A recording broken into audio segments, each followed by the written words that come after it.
ഗൾഫിലൊക്കെ പാലും അതേപോലെ തന്നെ നമ്മളുടെ ജ്യൂസ് ഡയറി പ്രൊഡക്റ്റുകളൊക്കെ കൊണ്ടുവരുന്ന ചില്ലർ വണ്ടിയാണ്. ചില്ലർ വണ്ടിയിലാണ് നമ്മളുടെ ഹൈപ്പർ മാർക്കറ്റിലേക്കും സൂപ്പർ മാർക്കറ്റിലേക്കും ഒക്കെ പ്രൊഡക്റ്റുകൾ വരിക. അത് കൊണ്ടുവരുന്നതും ഇതേപോലത്തെ ചില്ലർ വണ്ടികളിൽ തന്നെയാണ്. നാട്ടിൽ നിങ്ങൾ കണ്ടിട്ടുണ്ടാവും. ഇത് മർമ്മം എന്ന് പറയുന്ന ഒരു പ്രൊഡക്റ്റിന്റെ വണ്ടിയാണ്. ഇവരിതിനകത്ത് ചില്ലർ റൂം സെറ്റ് ചെയ്തിട്ടുണ്ടാവും. അതില് സെയിൽസിലെ ആളുകളുണ്ടാവും. അവര് ഓർഡർ പ്രകാരമാണ് പ്രൊഡക്റ്റുകൾ ഉള്ളിലേക്ക് കൊണ്ടുവരുന്നത്.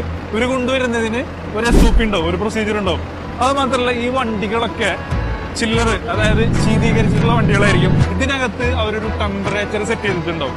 ആ ഒരു ടെമ്പറേച്ചർ പ്രകാരമാണ് ഈ പ്രൊഡക്റ്റുകളൊക്കെ അവരെടുക്കുന്നത്. അതുപോലെ തന്നെ ഷോപ്പുകളിലെ പ്രൊഡക്റ്റുകൾ, എക്സ്പയറി ആയിട്ടുള്ള പ്രൊഡക്റ്റുകൾ അവർ തിരിച്ചു കൊണ്ടുപോവുകയും ചെയ്യും. അതിനായിട്ടുള്ള ഒരു സ്ഥലവും അവർ കീപ്പ് ചെയ്യും. भैया आप लोग ये टेम्परेचर है ना, इसमें कितना मेंटेन करता है? 2 to 5 ഒരു നിശ്ചിത അനുപാതത്തിലാണ്. അതായത് 2 to 5 ആണ് ഇപ്പൊ അവർ പറഞ്ഞിട്ടുള്ളത്. അതേപോലെ